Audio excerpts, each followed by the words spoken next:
পাখিটা তো ওই ঝোপটাতে সে নিয়মেই করে আসা যাওয়া।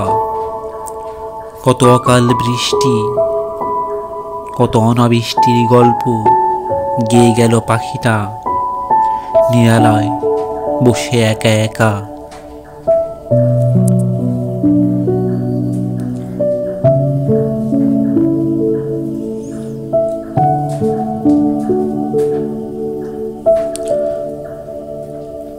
রূপকথার সমস্ত রাজ্য ঘুরে রাজকন্যার দেখা পায়নি সে, বলে গেল আমারে।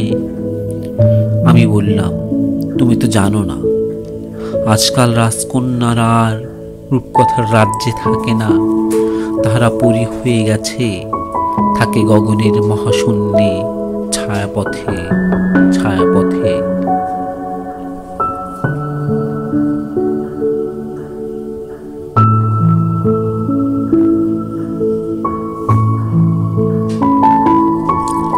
তার যে বরং তুমি বনফুলের গন্ধে ভাসো। অমনি পাখিটা বলল, তুমি থাকো, শুকতারা আমাকে ডাকছে।